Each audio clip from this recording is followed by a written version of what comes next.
commencé sama Jambalaa di xam leen ni am na benn waxtaan wala président sekk na ko ak l'ancien président bu Guinée ak président bu Gambie bu saagoon peut-être mën na soutenir Macky Sall beneen bi des aussi mu jàpp di Macky ñu ngi koy xaarandi fii ci Dakar alors est-ce que tey vraiment c'est pas trop tard que le président wëññeeku soutenir Macky ci sa candidature de l'ONU bu ko soutenir tamit lan moo nar a nekk est-ce que dina ci am benn gain de cause. bien sûr gain la ciy am tey président dafa nekk ci phase u redorer suñu blason au niveau international.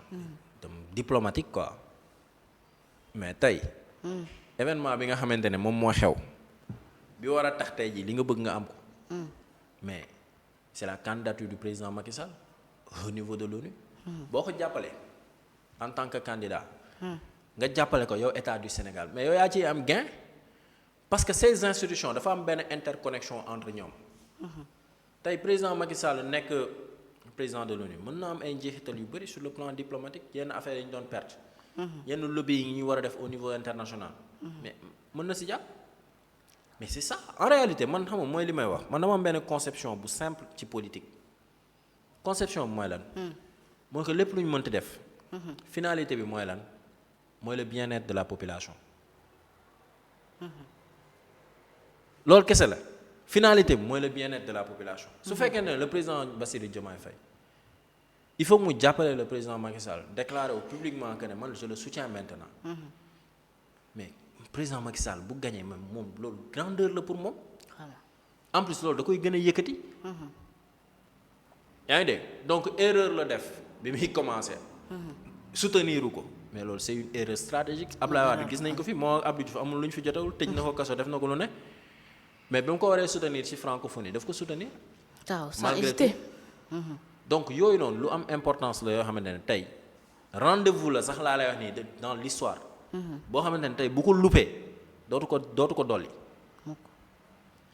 donc man jàpp naa ne tey encore une fois débat la boo xamante ne relancé waat nañ ko mais aussi débat la boo xamante ne le président daf si war a gën a bàyyi xelam bu fekkente ne li ñuy wax ci li nga xam moom mooy réseau yi ak yooyu li ñuy wax ci ne da koy soutenir probablement na ko def bu ko waree recevoir palais na ko recevoir parce que ñoom tam bi ñu génnee kaso moom recevoir na leen këram donc bu leen recevoir palais aussi du dara et puis waa passé fii xataraay nii ci Macky Sall ñoom lu tax duñu wax ci le fait que Ousmane Sonko bi mu génnee kaso dem kër Macky Sall reeree fu lu tax duñu ci wax dem ba kër Macky Sall lekk fa waaw reeree fa cere loolu maa da wax de déjà palais la ko annoncé nee na plus de 300 maires daal dinañ koy roon te déjà dina am ñeneen ñu bëri ñoo nga xamante ni si dinañ ñëw daal di ko topp tamit jàppoon ni le président li mu démarqué wu ci Pastef ngir bëri fu boppam est-ce que nekkul un pari risqué ci sa plateau bii laa toogoon may la un président de la République bu amul appareil politique da ngay faible heureusement 8 mois après léegi dëgg nu waaw loolu moom soxla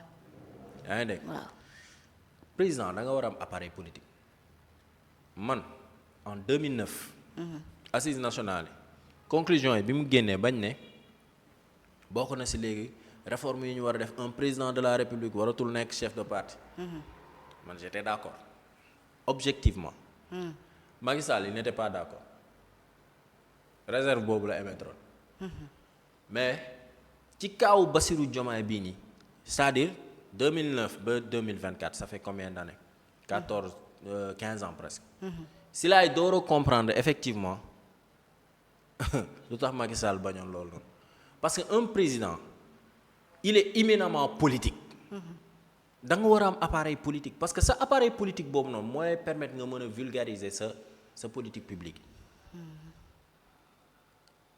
Pastef bi mu fi nekkee premier ministre bi yor appareil muy Ousmane Sonko annonce bu mu def bu sëkkatee sax nga gis réseau yi di riir parce que appareil politique am moo doon fonctionner noonu mais sur la base de la manipulation boobu baaxul un appareil politique étatique lu muy jëriñ dëgg mooy koo xamante ne tey sa politique publique yi ngay mëne sa appareil politique boobu moom moo lay permettre tey jii mu mën a egg ci masse yi tey on a des difficultés sur le plan des finances publiques ñun ni lañ ko war a jaarale sa appareil moo ko war a expliquer nit ñi parce que le président de la République mënul tout le temps di def déclaration à la nation mënul def ay face à la presse kan moo ko war a def ce sont ces militants en réalité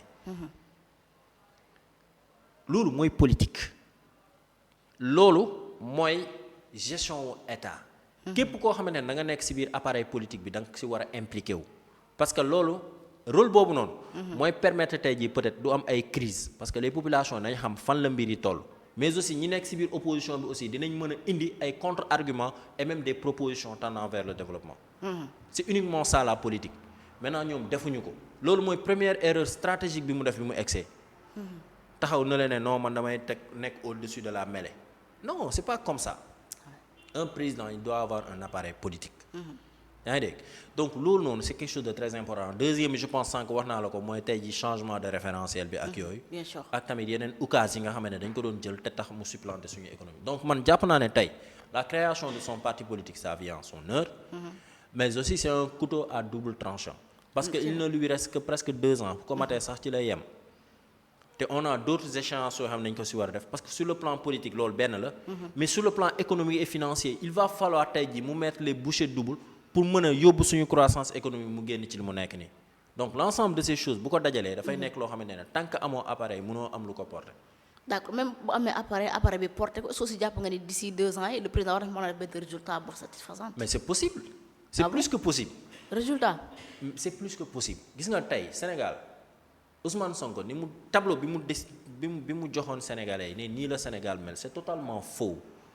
le Sénégal a un potentiel bu énorme boo xamante ne mu ngi fi il s'agit juste tey ji nga xam yan levier ngay laal pour mun ko génne moom xamul woon levier yooyu ñoon ci li ñu xamoon mooy bamboula bi ñu nekkoon yor seeni oto yor seeni privilège bàyyi les Sénégalais lambda ñu nekk ci sonn gi ñu sonn gis nga fi kaawu marchand ambulant yi gis nga fi kaawu syndicaliste yi gis nga fi kaawu ku nekk fii nii donc lii nii effectivement moo nekk li nga xam ne le président peut-être il a su tardivement ce nan laa ko mën a siggi yeewu par rapport ak ce qui se passe pour mën a xam exactement fan lay teg tànkam pour que 2 ans yi parce que su ko deful 2 ans yi nii su président de la République liggéeyul liggéey bi mu war a liggéey c'est-à-dire il sera le président de la République bi gën a ñàkk parcours au Sénégal et même en Afrique quoi boo moytuwul il doit travailler parce que tey jii bu ñu la dugalee ci benn circuit boo xamante ne tey effectivement perte nga presque 2 ans et demi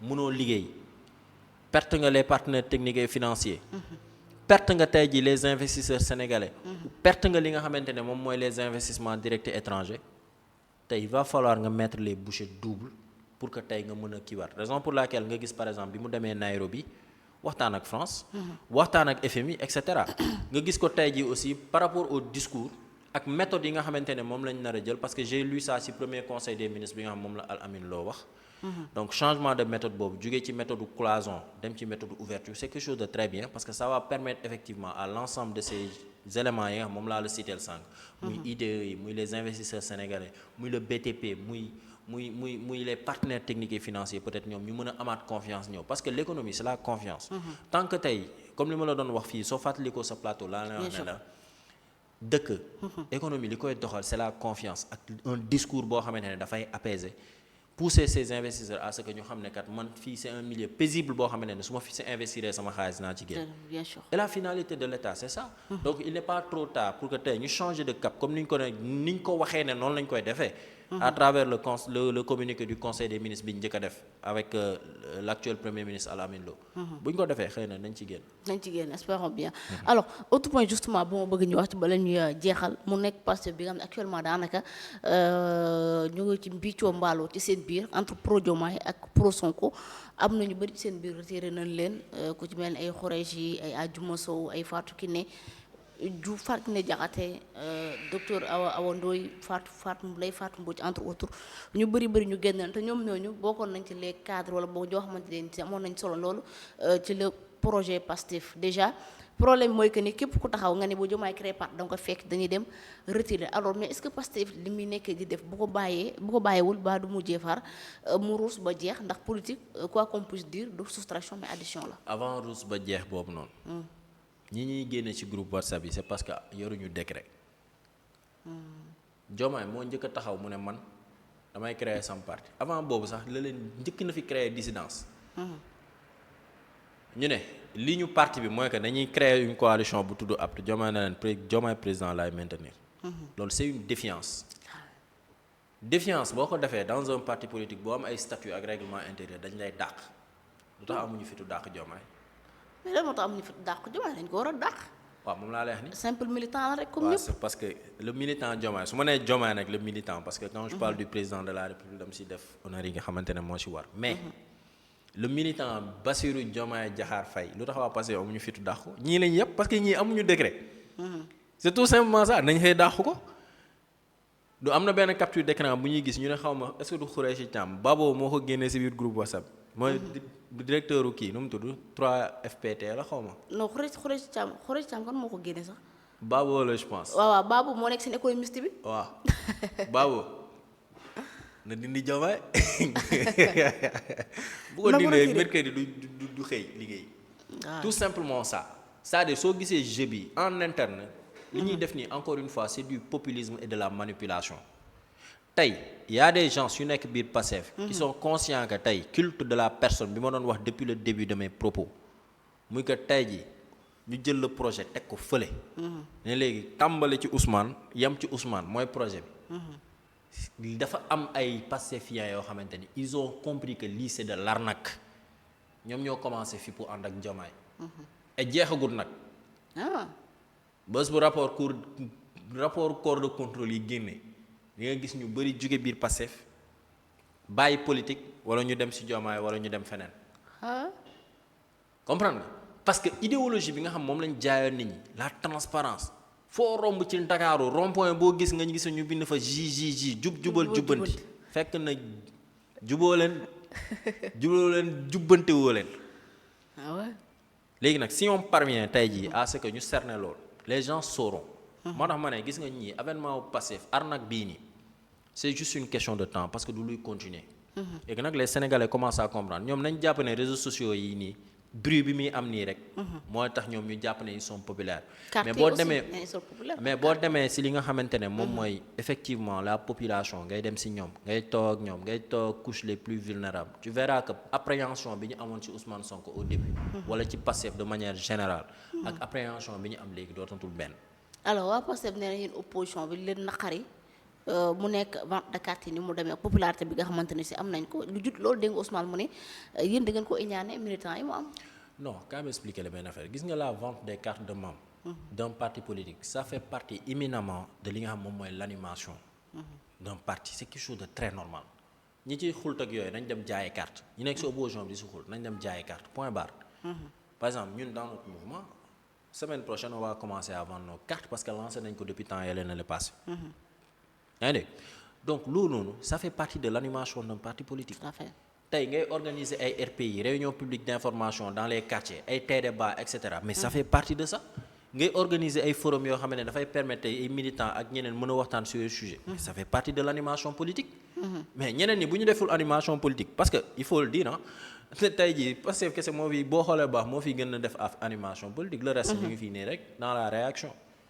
donc il va falloir tey jii ñu démarquer aussi loolu noonu mais fii kenn soxorewu fi kenn ban ñun Ousmane Sonko ban kii la est-ce que dafa tax ñun bu ñu xëyee duñu lekk wala duñu naan. wala duñu ñëw émission fii nii toog wax li ñu bëgg a wax. mënuñu ko tere. léegi moom c'est un leader politique comme les autres. il a le droit yaa ngi dégg teg ay actes politiques am na droit boobu noonu te dañ ko koy nangul. mais tout en sachant que aussi nit ñi aussi am nañ droit boobu tamit teg seeni actes politiques teg seeni stratégie. mais teg ay stratégie wala ñàkk a déggoog nit sur le plan politique sur le plan idéologique du caagee ne da nga ko bañ. amuñu temps boobu noonu. léegi nag moom soo gisee mot boobu di ñëw chaque fois dañ ko bañ wala dañ ko soxoree. c'est parce que il a su manipuler ces gens ba nga xamante ne de telle sorte que booy wax lu am sens tey jii par exemple bu ñu ñëwoon teg ñoom ñuy wax reddition des comptes bu ñu tegee moolkat bi ñu waxtaan si. du ñu wax ne non lii nii procédure bi normale dañ la da nga bañ Waly Diouf Bodiang wala da nga bañ Ousmane Sonko. ñoom noonu la ñuy fonctionner c'est-à-dire quand il y a un débat sérieux benn mot la ñu am da nga ko bañ wala benn expression da nga bañ diw. quand on parle des 53 milliards yi nga xamante ne presse bi Ousmane Sonko teg fii nii. échec boobu moo am ils vont pas te dire que non c'est parce que peut-être yenn réformes yi ñu waroon def ci wala yenn application yi ñu waroon am wala interconnectivité entre diw ak diw pour ñu mën a fay affaire bi def nii loolu la ñu amagul non duñu la wax loolu de dañu la naan non da ngaa bañ Ousmane Sonko moo tax. alors que nit ñi nekkuñu ci foofu. nit ñi fi ñu nekk xam nga la sur l'analyse factuelle des situations yi ñu nekk. adversité aussi mënta ñàkk lan mënut a ñàkk. adversité. non adversité mënul ñàkk. du mënul ñàkk ñun ay adversaire politique lañ. ay adversaire politique lañ tey jii Ousmane Sonko Mimi Touré nekkuñu fi woon ay adversaire politique. yu sévère sax. après demuñu tase. tasaatuñ. ah. Ousmane Sonko nekk fi adversaire politique ak ñoom Déthié Fall. dajewaatuñu biir Yewwi Askan Wi. tasuñu dajewaat tasaat nii. donc c'est ça la politique c'est un jeu de stratégie. nit ñi bu ñu yaakaar ne gis nga nit ñi bu ñu yaakaar ne ce qu'ils voient nii ci kaw nit ñi nekk di waxante yenn affaires yi en politique. guddi gi ñoom ñooy dem di toog di naan café il faut que les militants et les sympathisants ñu dépassionner le débat politique si on veut un débat sérieux dañ koy teg ci li nga xamante ne moom mooy tout simplement ay textes ay références et cetera mais boo indee culte personnel et raison pour laquelle des fois nga dégg dama koy dégg lu bëri Aljuma Sow muy wax ay messianisme mais c'est ça su ñu demee ba léegi le débat politique ça se résume au messianisme ci benn côté waa Pastef ñoom jàpp nañ ne Ousmane Sonko c'est un messie mais ça pose problème parce que le messie saa yoo ko indilee le presse da ngay xam ne messie bi du tus le messie boobu noonu soo ko indilee la croissance économique du Sénégal 1.6 bi mu ko yóbbu nga xam ne du tus le messie négociation yi mu def ci yaakaar teraanga boo ko analyser nga xam ne du tus et cetera nañu yóbbu foofu noonu le débat ñun foofu lañu leen bëgg a indi dans le débat mais ay diw da nga ko bañ ban sens la am lan lañ koy bañee lan la ñu defal wala fan la ñu yóbbu wala lan la ñu def lu ñu naxari defuñu den lu ñu naxari dafa poser ay actes yooyu nous ne sommes pas d'accord ñu tey taxaw wax ne suñu désapprobation par rapport à ça c'est tout simplement ça bañ ko pour lan ban njëriñ la ñu amal aussi en fait léegi bañ Ousmane Sonko ban njëriñ la am non man dama comprendre wul c'est-à-dire chaque fois boo leen woowee dans un débat sérieux ñu ne da ngaa bañ Ousmane Sonko. non est-ce que du parce que l'argument peut-être pour débattre ci débat ji boobu moo fi nekkul. xam nga lu tax parce que gàcce moo leen di bëgg a rey. dañoo woote transparence wax naa la fi lu mat 6 à 7 scandales yoo xamante ne mu ngi fi. te ñoom la mais mun a jëy moo fi taxaw ne xaalisu détenu yi 1 milliard 200. defaat beneen déclaration ne 1 milliard 700. bi muy def nu mu tudd passation de service nu mu wax est-ce que du 2 milliards et quelque. waaw loolu waruñu ko saytu. su fekkente ne ñoom gëm nañ transparence bi ñu doon wax. affaire Azer bi 37 milliards. pour moins que ça jiiñ nañ fi nit ne sàcc la Mame Mbaye Niang 29 milliards fii 37. ñu jox espagnol suñu xaalis. ne ko kaay taalal ñu ay lampe waa ji nangu fi ñëw.